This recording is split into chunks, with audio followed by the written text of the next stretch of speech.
Om Swastiastu, halo sahabat Bawaslu Kabupaten Badung. Jadi berjumpa kembali dalam podcast kami hari ini bersama dengan Kepala SMK 1 Mengui atau yang disingkat skema dengan Bapak Gede Saryo. Om Swastiastu Pak De. Om Swastiastu Bapak. Sehat niki? Sehat. Gateranya becik? Baik. Jadi kita akan bertanya dengan Bapak Kepala Sekolah berkaitan dengan bagaimana pola membangun demokrasi di SMK 1 Mengui ini. Pak Kepala Sekolah, Pak Gede. Jadi bisa Bapak diceritakan sejak kapan SMK 1 skema ini berdiri? Oh begini Bapak, SMK Negeri 1 Mengui ini berdiri pada tahun 2022. Oh baru 4 tahun yang lalu ya? Tepatnya di bulan Agustus keluar izin kami, di bulan Agustus. Nah, sejarah berdiri sekolah kami ini karena ada usulan dari warga desa Sembung bahwa di desa Sembung ini anak-anaknya supaya tidak jauh sekolah, makanya diusulkan untuk didirikan sekolah. Yang pertama diusulkan adalah SMA pada waktu itu. Kemudian Bapak Gubernur menyarankan supaya dibuka langsung SMK sehingga di desa Sembung ini terdapat 2 sekolah baru yaitu SMA Negeri 3 Mengui dan SMK Negeri 1 Mengui. Itu sejarahnya dulu Bapak. Jadi kenapa kemudian disingkat menjadi namanya niki skema Pak? Skema gitu. Nah ini kisahnya Pak, supaya kita untuk mempermudah menyebutnya, kalau kita bilang SMK 1 Mengui kan terlalu panjang. Nah makanya kita buat singkatannya supaya anak-anak mudah juga mengenalnya, mengingatnya. Maka kita gunakan singkatannya skema. Yang artinya Sekolah Kejuruan Mengui 1. Sekolah Menengah Kejuruan Mengui 1. Jadi kalau kejuruannya napi manten yang ada di sini Pak Kepala Sekolah. Begini Bapak, untuk jurusan atau konsentrasi keahlian yang ada di SMK Negeri 1 ini di sini ada 4 konsentrasi keahlian. Yang pertama ada kuliner, yang kedua ada perhotelan, yang ketiga ada teknik sepeda motor, dan yang keempat desain komunikasi visualnya.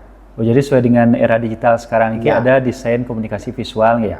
Nah di sini kita mengkombinasikan teknik dengan pariwisata. Jadi kalau teknik berbasis pariwisata. Karena di sini ada tekniknya, teknik sepeda motor sama desain komunikasi visualnya. Pariwisatanya ada perhotelan sama kulinernya.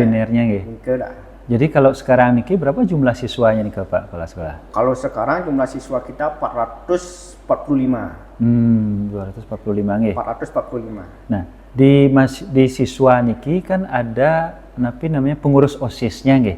Nah, pasti ada. Kalau selama ini bagaimana proses pemilihan OSIS nika di skema niki Pak Kepala Sekolah? Selama ini proses pemilihan ketua OSIS ini sudah berjalan sesuai dengan pemilihan presiden dan wakil presiden serta DPR. Kita menggunakan pemilihan langsung.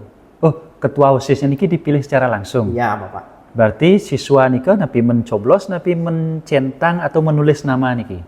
Kemarin kita laksanakan dengan cara mencoblos. Kita baru melaksanakan pemilihan OSIS di sekolah ini 2 kali, Bapak. Karena pada waktu berdirinya jumlah siswa kita sedikit waktu itu. Kita masih gabung di SMK Negeri 2 Tabanan. Makanya OSIS kita angkatan pertama masih menggunakan OSIS di SMK Negeri 2 Tabanan. Kemudian di angkatan kedua baru kita menggunakan pemilihan langsung. Terus juga pada waktu itu jumlah siswa kita masih sedikit. Masih kita juga dititip di SMK Negeri 2 Tabanan. Oh, jadi ada proses penitipan. Iya. Nah, sekarang kita udah di sini kira-kira udah 2 kali kita melakukan pemilihan OSIS di sini, Bapak. Oke. Jadi selama pemilihan OSIS kemarin nih napi yang Pak Kepala Sekolah cermati apakah berlangsung demokratis, kemudian apakah ada yang protes terhadap ketua OSIS yang terpilih nih Sementara ini berjalan dengan baik. Karena kita udah laksanakan secara langsung. Anak-anak langsung memilih, termasuk juga guru-guru pegawainya ikut memilih. Jadi dibuatkan surat suara Pak? Dibuatkan.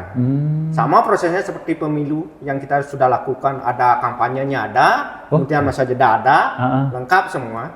Cuma kemarin karena kita belum melaksanakan kerjasama dengan Banwaslu. Nah di sini kita masih kecil tentang pengawasannya. Itu. Okay. Nah sekarang kita udah melaksanakan MOU dengan Banwaslu. Mudah-mudahan tahun depan kita laksanakan seperti itu.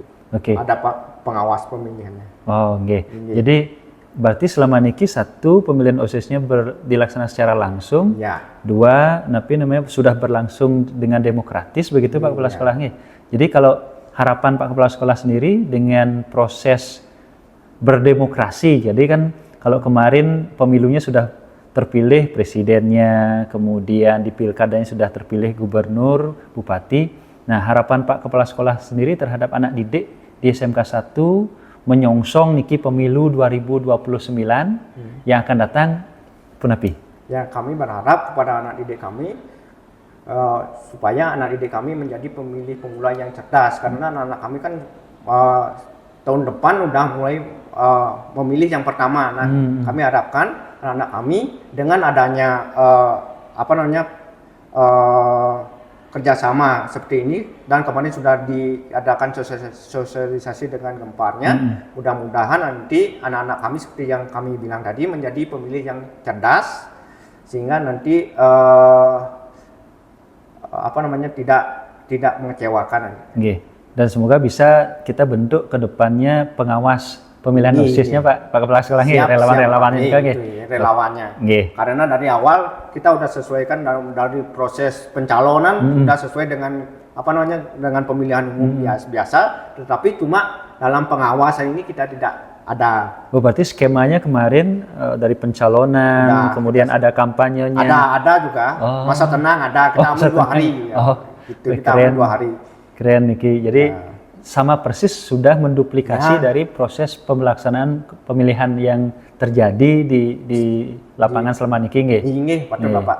Cuma itu aja pengawasnya kita belum bentuk kemarin, itu aja yang kita kecili. Siap, Mas Tenggara, mudah-mudahan ke depan kita bisa kerjasama kembali membentuk yang namanya relawan kepengawasan Niki. Baik, sahabat Bawaslu Kabupaten Badung, demikian obrolan kita, obrolan demokrasi, konsolidasi demokrasi kita bersama Bapak Kepala Sekolah SMK 1 Mengui, Bapak Gede Saryo.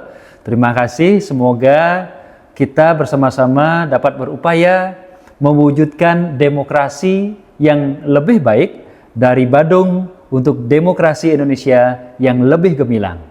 Salam awas. Salam. Terima kasih Pak. Sukses Pak.